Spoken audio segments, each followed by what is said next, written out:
St. Paul, the Fan.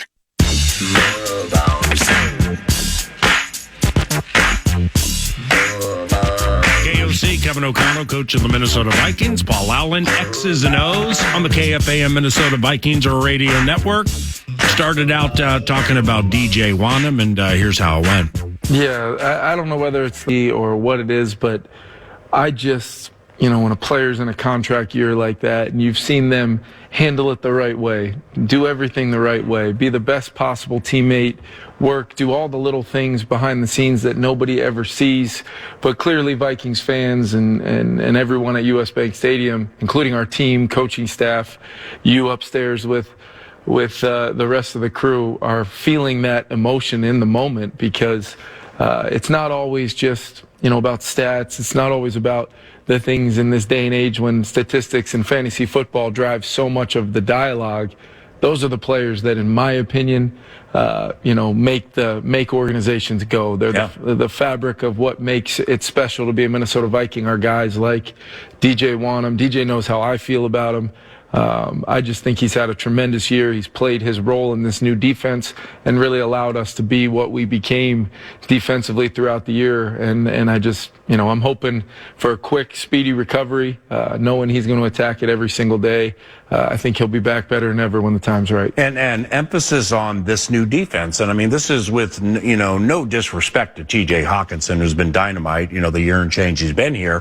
TJ's a tight end, and offensive changes. I get it. Maybe there's more blocking or, more nuance to what he does. But I mean, DJ went from a 4-3 defensive end to a stand-up outside linebacker. And I don't know how you graded it last year, but it didn't stick out the way it did this year. And just to watch them continue to grow through massive change. Those are just things that, outside of you guys winning, that I just really, really enjoy. Yeah, and I think it's a huge part of what makes our league so special is these players are really in control of their path. Regardless of X's and O's and all those things, sometimes it's still a matter of defensively going out and trying to do your job, impose your will on an opponent, whether you're setting the edge in the run game, you're rushing the passer on third down, you're dropping into coverage. I can think back, whether it's the Carolina, touchdown return, whether it's, a big sack to get us off the field and when we absolutely had to have it.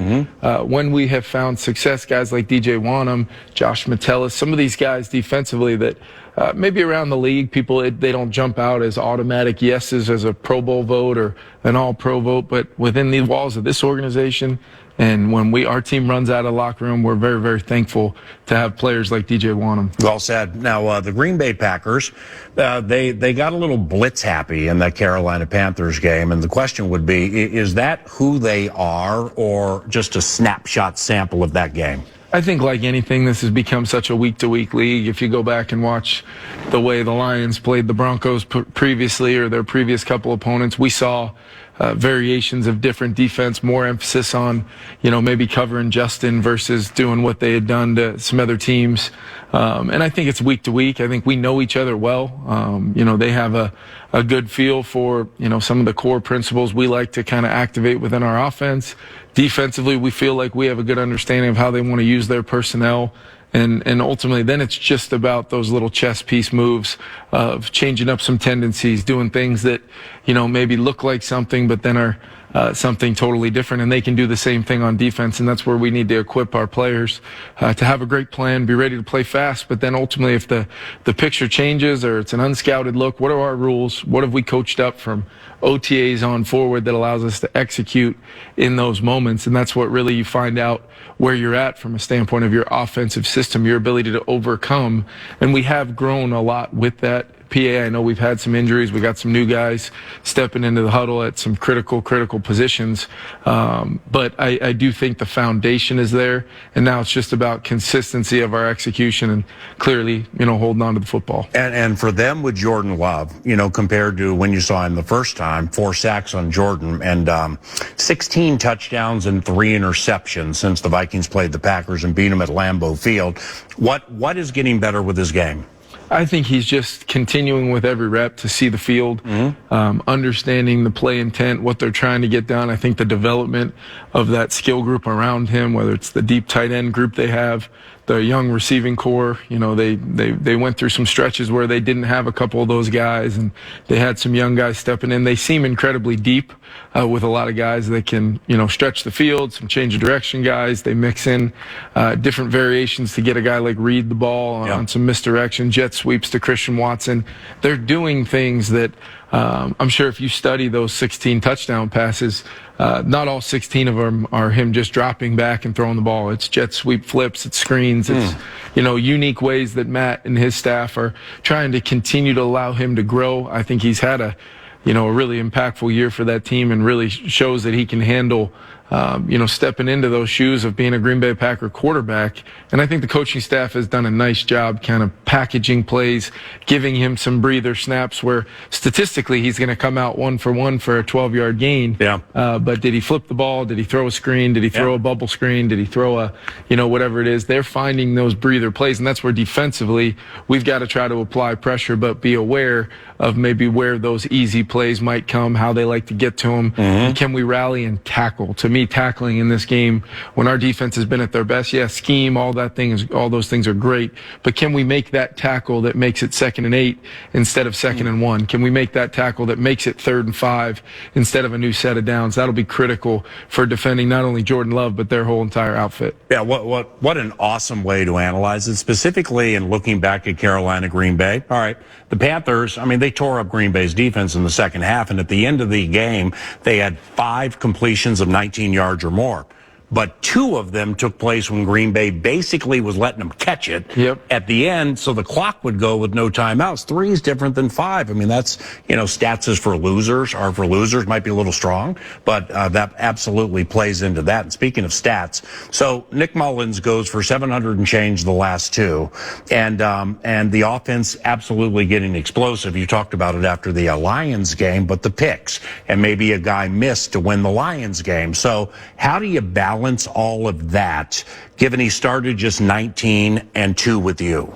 Yeah, I think first and foremost, we have to look at the inventory of the plays we have at our disposal and go back through what was being coached, the emphasis on ball security. It's been a theme for our team throughout the season, trying to make sure we can not lose games before we ever give ourselves a chance to even win them. Really, since you got here. And really, it's just been something that Nick, throughout his career, even dating back, I don't know the exact numbers, but through his first 17 starts, whatever it was, he threw for more yards than anybody. But there were always some plays here and there where he almost has that such competitive drive that he's going to put the ball, at risk. He's going to try to extend a play and maybe fit one in a window he shouldn't. What I've talked to Nick about, and really all of our quarterbacks about, is trusting in the play intent, the rhythm and timing, what we're trying to get accomplished, clearly articulate the read, the progression,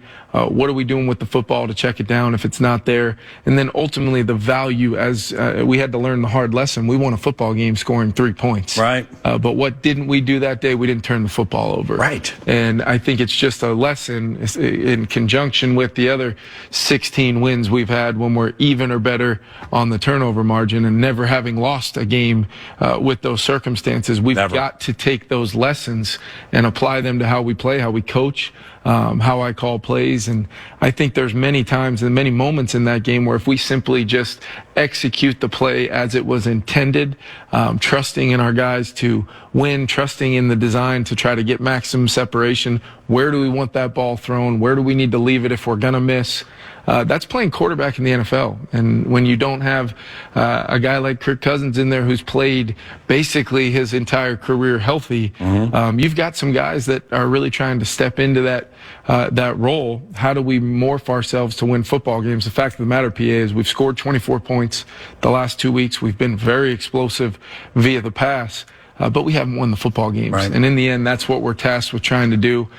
We've got to continue to try to, late in the year, December improvement is what defines teams down the stretch.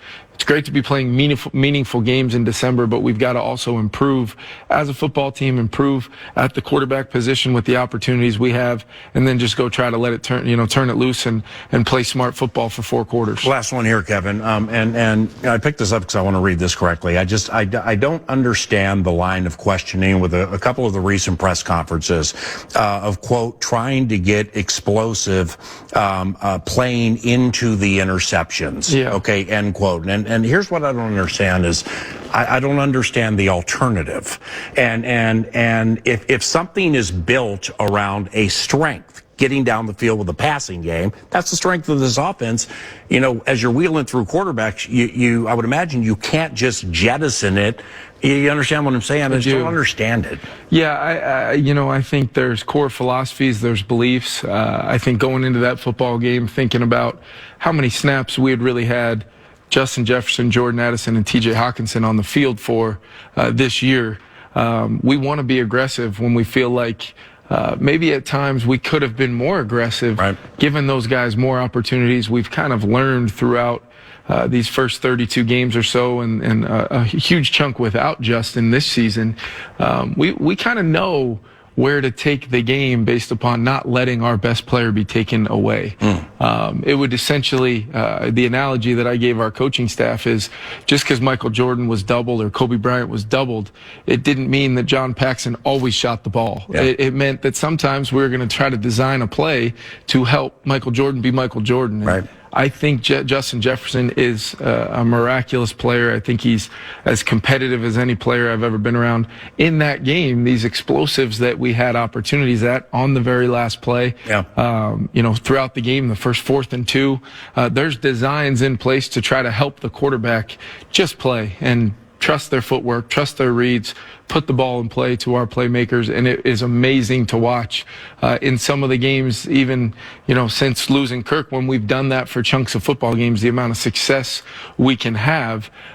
There is time of possession, PA. There is a responsibility to play complementary, but we wanted to score some points in that game. I have a lot of respect for Detroit and the way they can score points. We wanted to, for the sake of time of possession, risking being in 3rd and 7 plus multiple times against that team. We had a good plan for Hutchinson. He had multiple people on him throughout the game.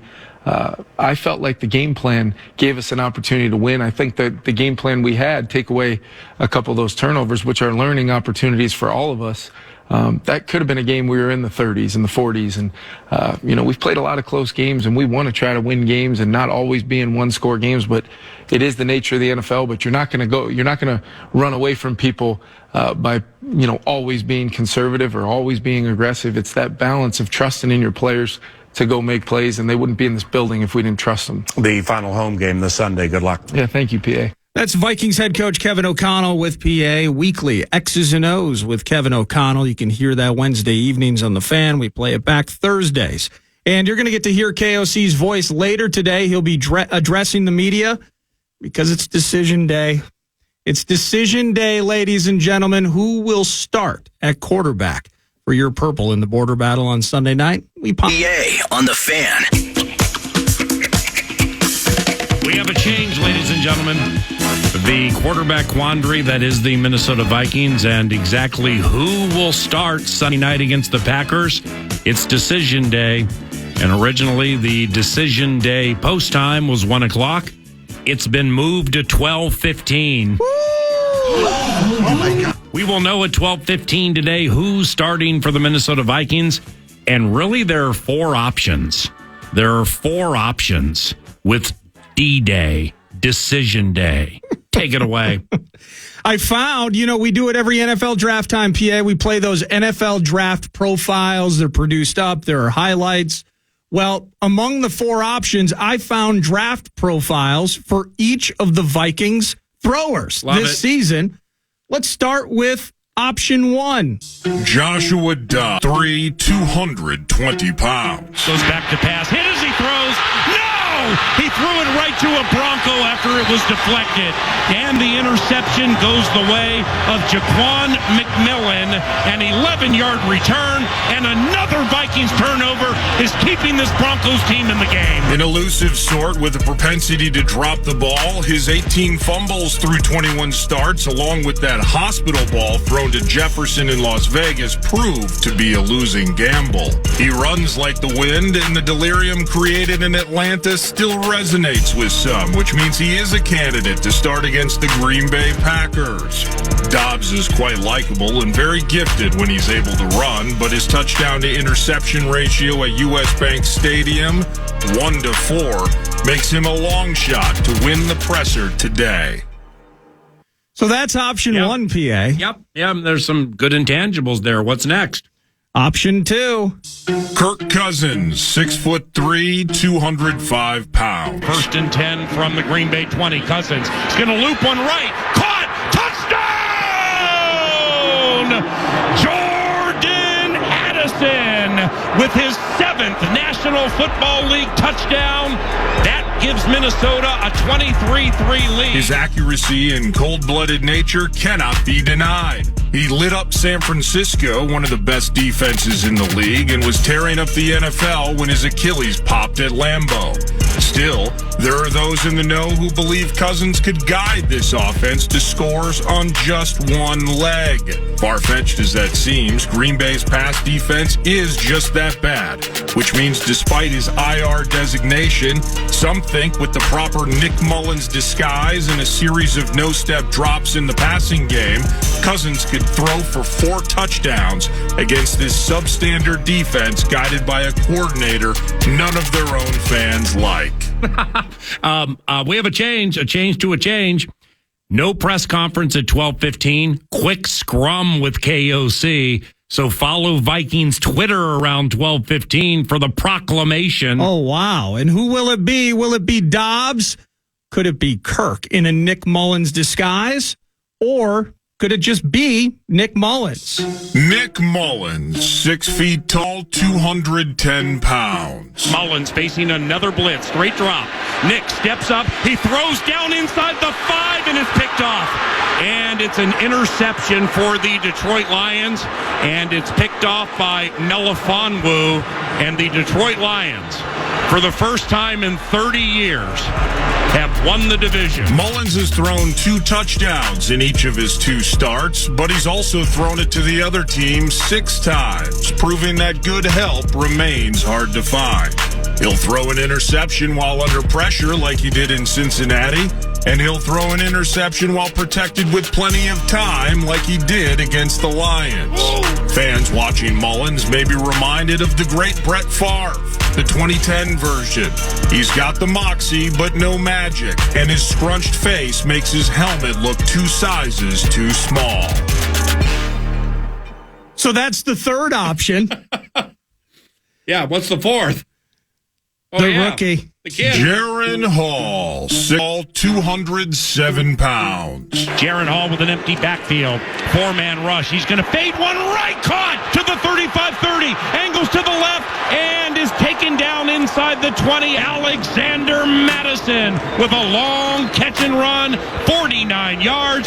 First down for the Vikings. In some ways, it's fitting that after replacing an injured Kirk Cousins at Lambeau Field, he lost a fumble on his very first possession. But the 5th-round rookie from BYU was unfazed. Coaches love his ability to learn from mistakes, as when he was concussed at the goal line early in the Falcons game, at least he held on to the ball. He leads the team in yards per attempt at 10.1 and has the fewest giveaways of the quarterbacks. Did you see the 3rd down throw to Hawkinson? Did you see him find Johnny Munt uncovered? The burst of his scrambling ability? The allure of Jaren Hall rests in the unknown, which leaves us Vikings fans thinking, whatever happens, it can't be worse, can it? 12:15, it all comes to a conclusion. Dobbs, Hall, Mullins, Cousins, take your pick. KFAN, the Fan. The Minnesota Minnesota Timberwolves do battle with the Dallas Mavericks this evening at Target Center shortly after 7 o'clock. And joining us now is Micah Nori, assistant coach for the aforementioned Minnesota Timberwolves. And Micah, Paul Allen, haven't seen you since the State Fair. How are things going for you? I'm good. I finally finished all those cookies I had to buy out there. So we're doing this good, but it's good to see you there and good to speak with you again now. Well, you got those cookies, and then you got Thanksgiving, and then you got Christmas cookies and everything, man. You better keep the waistline in mind. You know what I mean? I'm telling you. Thank goodness for New Year's resolutions here in about a week, right? Especially with all those second to none TV interviews you're doing out of halftime. It seems you enjoy those, or at least don't mind them, right? Exactly. Yeah, I don't mind them. I do have a little bit of fun doing them, and enjoy that the opportunity that they give us and the other assistant coaches to do that. It's cool. Hey, Dallas tonight, but how about that OKC shooting the other night? I mean, you're a coach, so therefore, yeah, they were hot. They shot 60% and hit all those threes and everything. But you're like, yeah, we could have done A, B, C, D, E, F, and G to neutralize it. But you kind of ran into a buzzsaw down there, didn't you guys? Yeah, and you're exactly right. There's things that we obviously could have done better. We could have played better. They shot well. But just as a norm and being in this for a while, and you've been around it just as long, sports and all that, like the NBA season being 82 games, if you will, you're going to have about 10 games a year where no matter what you do, you're going to win. I mean, it's just you're going to come out and shoot lights out no matter who you're playing. And you're going to have about 10 of those a year for the most part where teams just shoot it really, really well. Hey, we're going to take the ball out of Shea's hands or tonight Doncic's hand, and guys just make shots and you tip their hat. So point being is 10 you're going to win, 10 you're going to lose, and there's 62 games left that you really got to fight and claw and hope that's where you can make some hay. But you're absolutely right. Ran into a buzzsaw. They're playing well in their building. We had just beat them earlier, during the in-season tournament, so they were ready to roll, and they kicked our butts. And they, and correct me if I'm wrong here, unless they blew it late, but they came back and won last night on a back-to-back. I believe they beat the Knicks last night. Yeah, beat them by 9. So OKC, formidable in the Western Conference. Likewise for Chris and Micah's Minnesota Timberwolves. Gilgeous-Alexander, his little hesitation, stop-and-go thing in the key. He's not the first in the history of the NBA to do it. Shoot, man, growing up in Washington, D.C., I remember for the Bullets, Kevin Porter, he had an unbelievable stop and go. And Gilgeous-Alexander, that's gifted. You can work on it, but it's like gifted the way he does it, right? Absolutely. And when you have guys and there's certain individuals, but him for sure, like, he wants to go left, what he's looking to do. And then when they're able to still execute that, when it's coming is awfully big. It's just like they beat Denver in Denver just about a week and a half ago on the exact same shot. End of the game, he dribbles up, gets right to a spot there, right in that little mid-range, little herky-jerky stop and go, pull up, game winner with a second left. So absolutely. And then you add Holmgren, who's awfully skilled, and he and Wemby are, people probably say because of their length and size and are similar, but from an offensive standpoint, Holmgren is really, really good. And they've done a good job now finally with all those draft picks, and they finally seem to have a good mix of talent and what they're doing there. But you talked about it. They are definitely a formidable foe in the West. Micah, tell me what you think of this. Speaking of Holmgren, Rudy Gobert, he's having a wonderful season, and it seems he brings just a little more when playing those ballyhooed kids like Holmgren, Kessler, Wemby. Are you seeing the same thing? Absolutely. And I think it's a little bit even more personal with Wemby, them both being French, and then obviously Kessler, which they were involved in the trade, so they'll forever be linked. But absolutely, I think and a lot of good players will do that, especially at your position, meaning for Rudy, he's an established veteran who is a defensive presence, and then you got these young kids that are awfully good offensively. Kessler more defensive, but he just wants to again show that it's still his league, it's still his position, he's still the dominant force defensively, and he has sent a couple of messages. He's played well against Wemby both times, and in the in-season tournament, especially that second half against Holmgren, he completely took him out of the game. When he dunked on Holmgren, you lost the game, but it was earlier in the game, and he did the flex bit. I've never seen Rudy do that. Have you? No, he very rarely does he show that much emotion. And so, to your point, I think he was excited for the game, the matchup, and just to be able to get that on him is obviously a little bit of struck some emotion that you normally don't see out of Rudy. So like as a coach, all right, elite film watching mind, find their L's, try to take advantage of them, stuff like that. So do you watch like Dallas Cleveland last night, or do you wait for the film? I'll watch it, but you know what? It's funny. I'll watch it live, but much like you know what I do? If the game started last night at 7:30, I'll start watching it around 8 or 8:15, and the reason why is then I can fast forward through commercials and halftime and all that, if that makes any type of sense. So you can kind of almost watch it one continuous stream.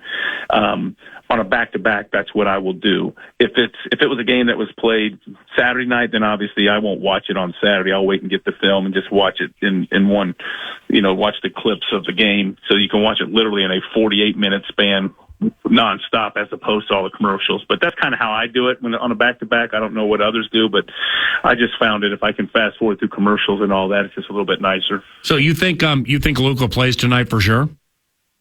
I do. I think that, number one, I think that he enjoys playing for sure. I think if they would have lost that game last night, there may have been some talk of him sitting out just with it being a back-to-back and a late travel night and all that. But I just kind of think with the way the chips fell last night, the manner of which they lost and how that kind of turned out, I look for him to play tonight. Yeah, they melted in the fourth quarter. I mean, I watched the fourth quarter of that game to get ready for this interview, and it's Kyrie Irving. I mean, he's super high end. Everybody in the world knows it, but I could just, because I don't watch them a lot, and I love watching Luka.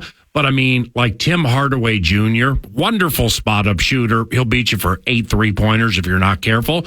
But without Kyrie having, with the attention Luka gets at the ends of games, having Hardaway Jr. like lead the offense, that was just really difficult for them last night. So they're transitioning a little bit and lost to a Cleveland team that didn't have Donovan Mitchell or Darius Garland.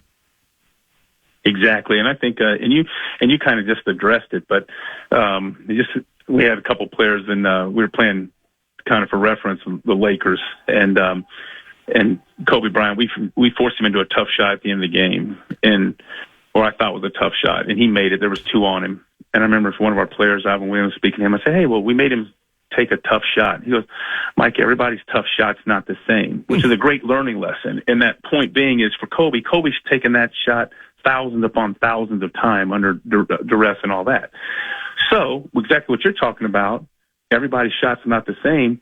Tim Hardaway makes 6 to 8 open spot up threes, quarters 1 through 3. And there's no knock on Tim Hardaway, but it's a little bit different for everybody if you've not been in that moment and been the guy to make big shots when you're called upon. And we've all seen it. I mean, even the good ones miss, but a lot of times it's just a little bit tougher shot late game with a little bit more pressure and guys that aren't normally taking those shots. So you're exactly right. You get the ball out of Luka's hands and you can live with someone else beating you if they're able to make plays. But Luka's capable of beating you, so make someone else beat you. Micah Nori, assistant coach for the Minnesota Timberwolves, kind of at least viewing it from afar, Chris Finch's right-hand man, specifically in those timeouts. Like, what's your in-game role with Chris, especially during those timeouts?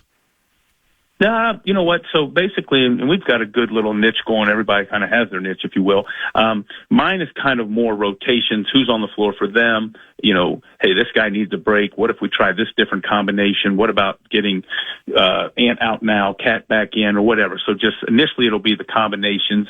And then what I may hit him with is something that he may want to hit the team with quick. Like, look, we've got 6 turnovers already in the first 6 minutes of the game, or we've given up 7 threes and it's only the first quarter. So, and then we'll have Pablo Prigioni, who's more on the offensive side. So he may make a suggestion for a play call or two.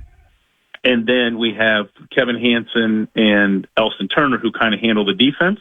And so they may something like, hey, what about blitzing here, or what about zone? So everybody kind of picks their moment of when to speak, so it's not just strict chaos in that. But that's kind of our roles. I'll kind of handle more game combinations, rotations, that type of thing, especially throughout the course of the game. Pablo make offensive play suggestions, and then Elston and Kevin Hansen and Corliss will even make some defensive suggestions at times, but that's kind of how it works. So it's we got a pretty good rhythm, which is nice. So with Dallas here, Micah, do you notice anybody for any team controlling the ball as much as Luka? I mean, it seems like, because their turnovers are 11 a game, best in the NBA. So then you deep dive it a little bit and you're like, okay, well, Luka has it like 80% of the time. I mean, is that an anomaly?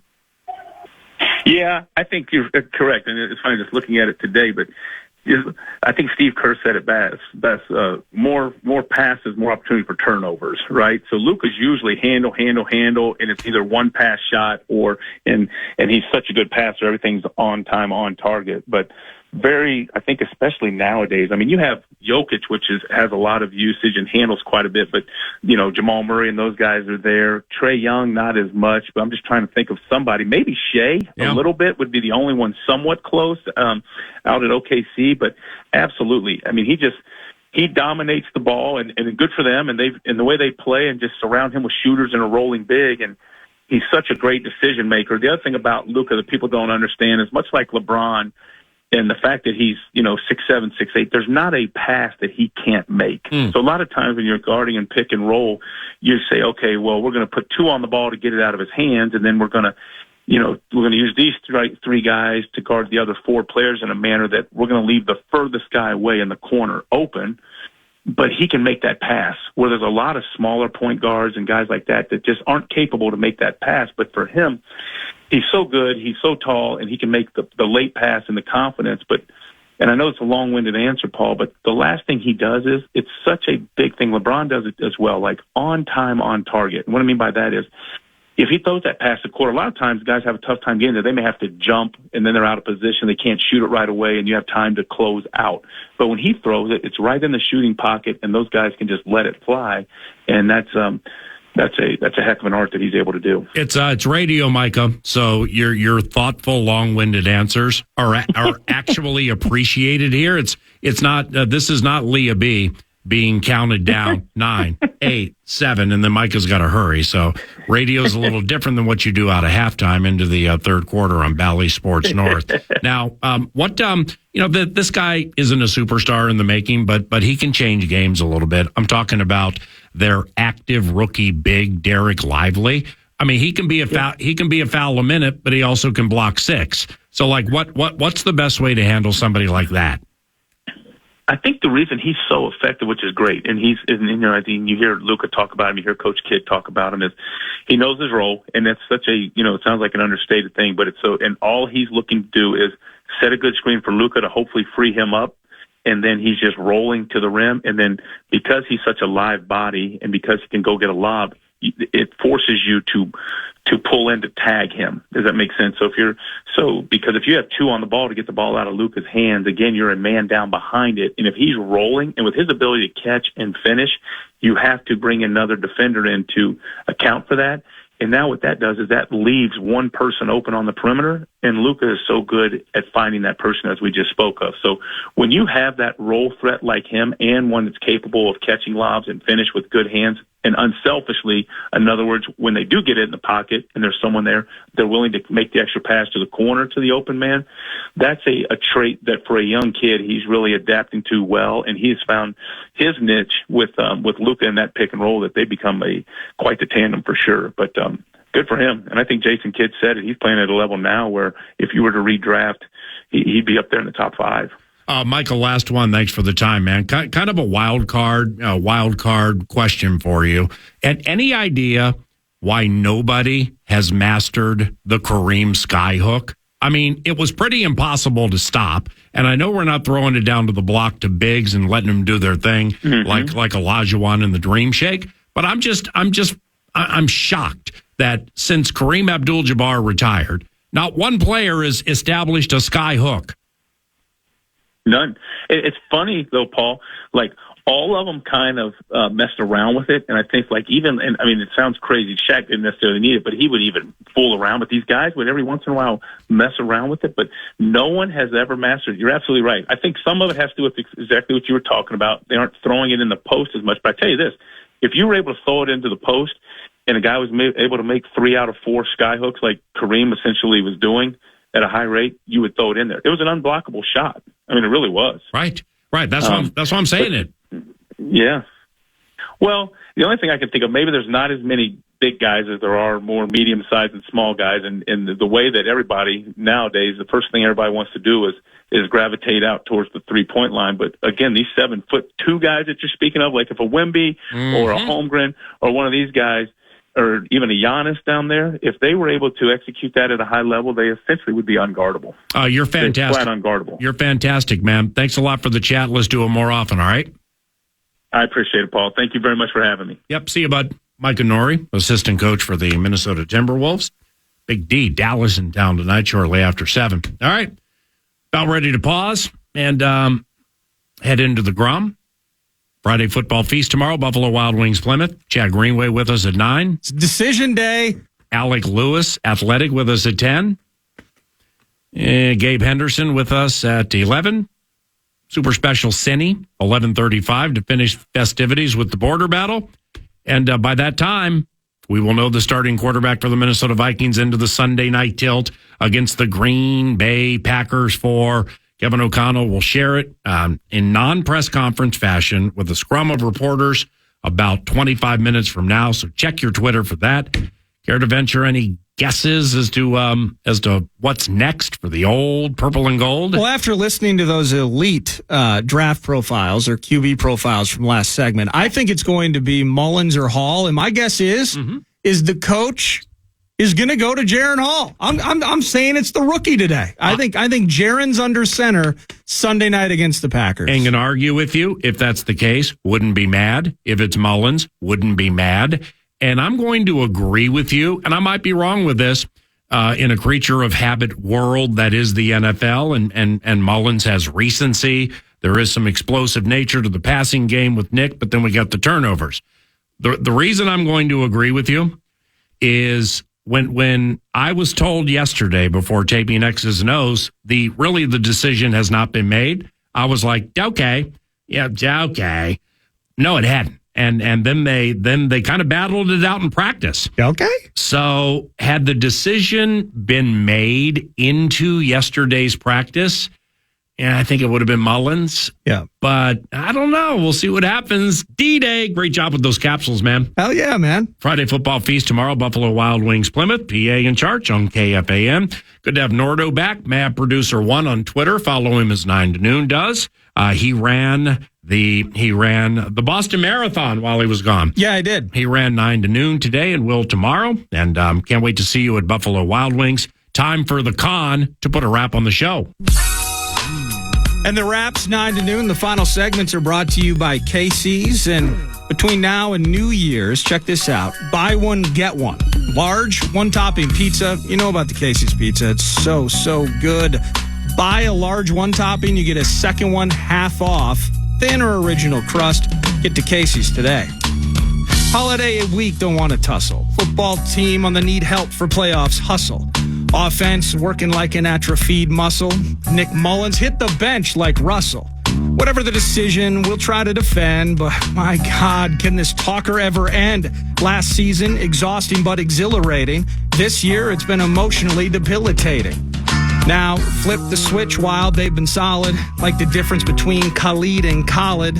Team Puck, 5 fingers making a fist. Same bunch, different flavor like a twist. The Friday feast tomorrow, a pep fest. PA stirs the drink, charge the lemon zest. Only the border battle matters, forget about the rest. Show up early, lines are long, and rubes are obsessed. No love for my Golden State Warriors?